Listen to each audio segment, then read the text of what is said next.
Hey guys, welcome to the next tutorial of ethical hacking and penetration testing via Kali Linux.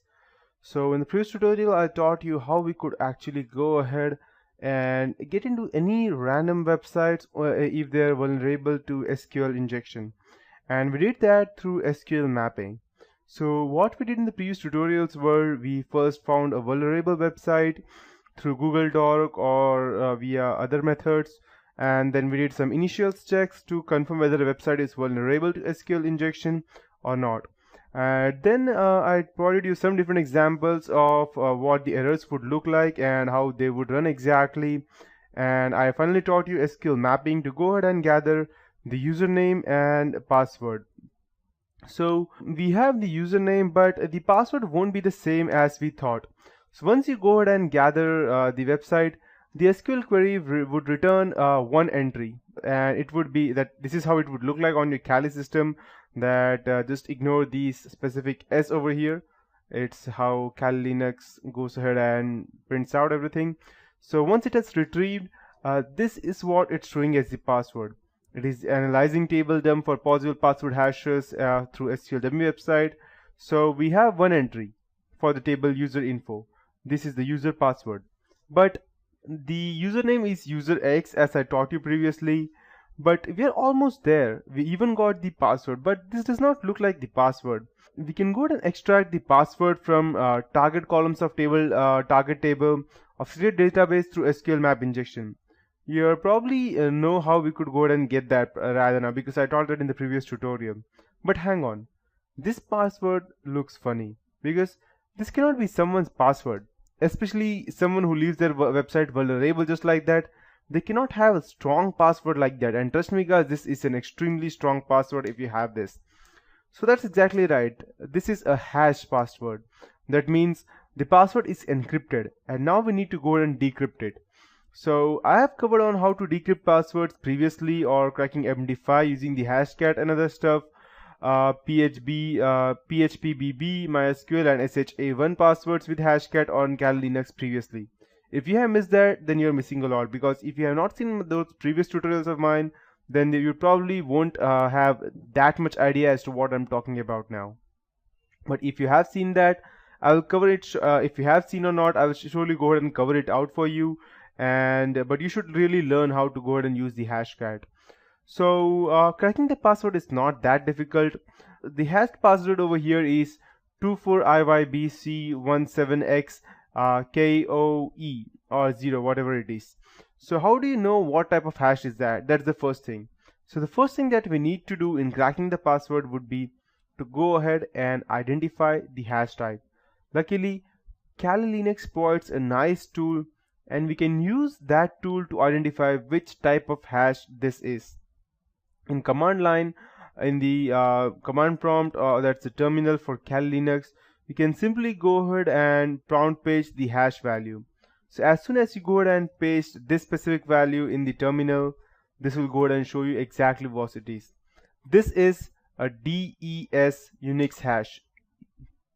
So cracking this hash is quite difficult. It's not that difficult unless it's an extremely big password. So cracking this hash, we can go ahead and use our CUDA hashcat to go ahead and download this, to go ahead and crack this. CUDAHASHCAT, CUDA hashcat. That's the tool that we would be using. So first of all, I need to know which code to use for the DES hashes. So let's check that.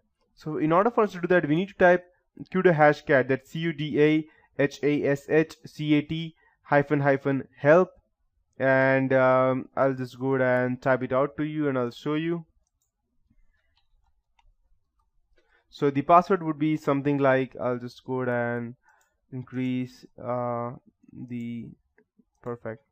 So the terminal in, we would be typing this in terminal, CUDA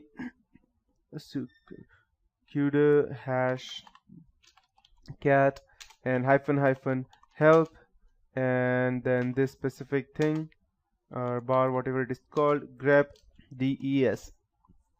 So as soon as you go ahead and hit enter, it will be showing you that it's either 1500 or 3100, but it was a MySQL database, so it must be 1500. So I'm running a computer that has an NVIDIA graphics card, so that means I'll be using CUDA Hashcat.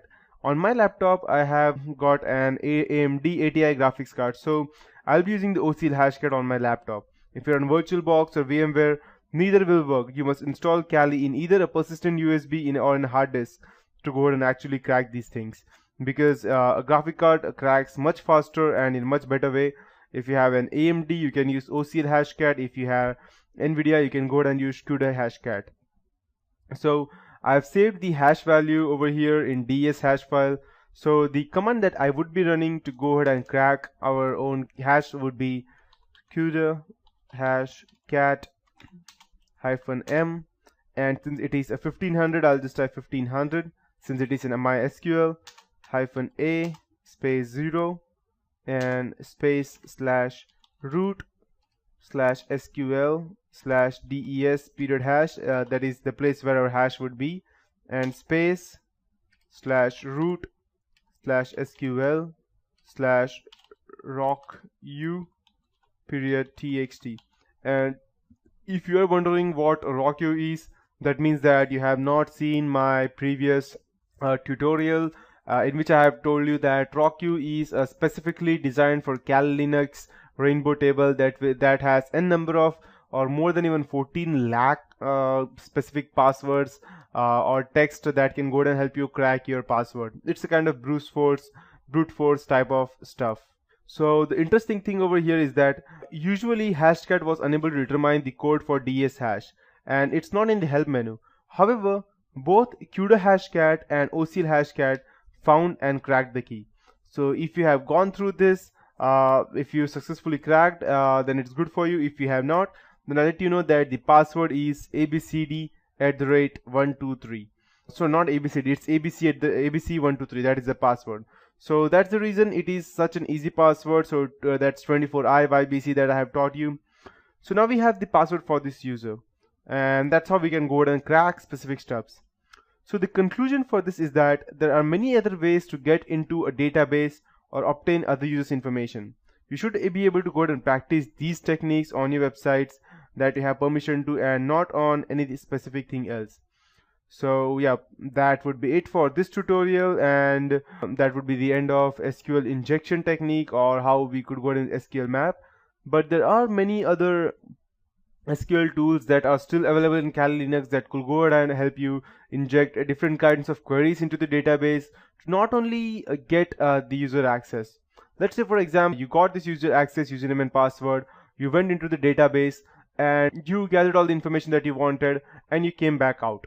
So the question over here is that if there is, if you're actually doing this for some reason, and if there is a forensic investigator, that's a CHFI, computer hacking forensic investigator, he will be easily able to find that you used, whose ID you used, and what information were there. But if you go ahead and use these SQL queries in proper, you won't even have to use any specific username. You can simply go ahead, get into the database, and get out without even anyone identifying you, who you were exactly, and they won't even have an impression left behind to go ahead and think that if whether anyone was actually there into the system, because they would not even have any specific person gathering all the databases. Especially if you have accessed it through a user, then it would surely be showing that this user has accessed this database. But if there is no user, then whom will they track? That is the question. So that's it for this tutorial. Gather much information as you can about the SQL map and SQL hash queries that you could go ahead from Kali Linux. Kali Linux is a very awesome operating system that could do much more things than just these tutorials of mine. So that's it for this tutorial. Have a nice day ahead.